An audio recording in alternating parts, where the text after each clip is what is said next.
Lots of care for the people that were disadvantaged. I'm now a kindergarten teacher, so I'll be nice. You don't have to be. I wanted to ask you, friends of ours that live in France have a medical card, and there is a chip on it that has all of their medical information from birth to whatever age they are. That scared me, frankly, because I said to them, well, how do you want the government knowing all of your business from cradle to grave?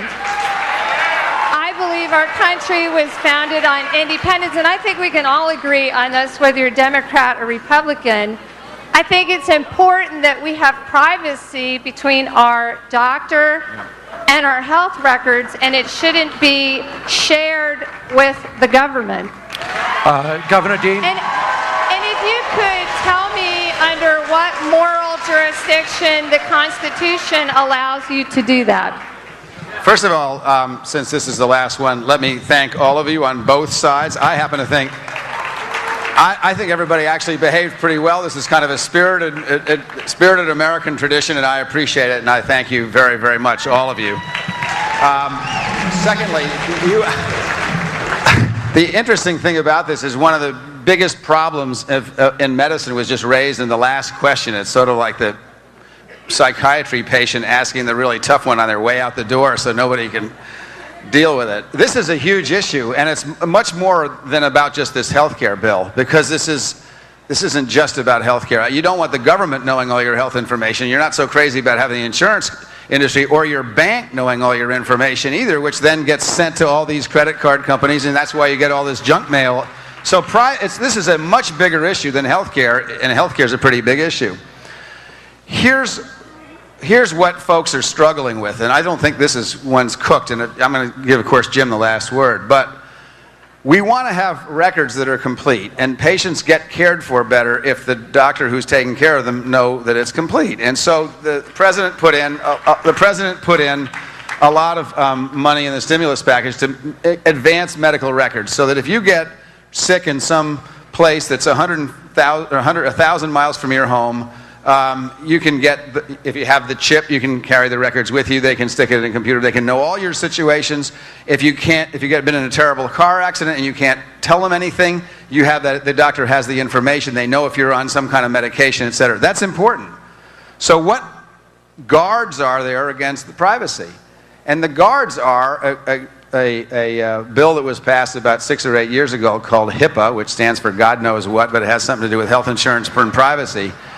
The problem is it's not enough.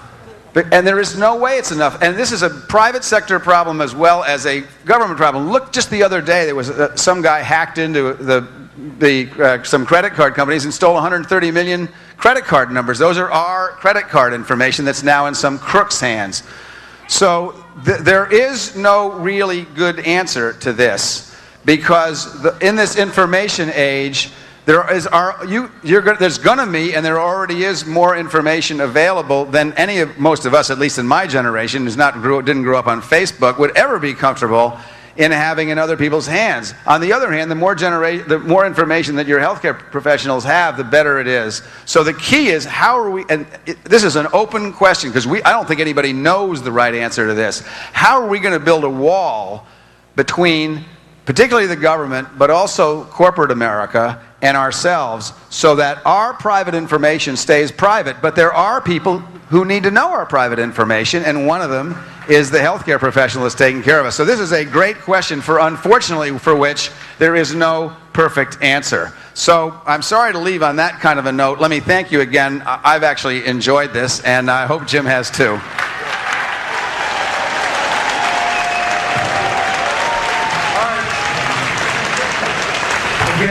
Let me conclude where we began by thanking all of you. This is important. And as with every major transformative struggle that our society and economy has gone through, whether it was Social Security of the 1930s, whether it was the civil rights struggles of the 1960s, this should be difficult because it's important. It affects everyone. and we're certainly not going to get it right unless we hear from all sides. So I thank all of you for coming. Thank you for participating, and it was helpful. It was certainly helpful to me. Thank you. Now, those of you who did not get a chance to ask a question, I'm sorry. I hope that some of the questions that were asked represented what you would have asked had you had the opportunity. Thank you all very much. Well, that wasn't as bad as it could have been. That's a great question.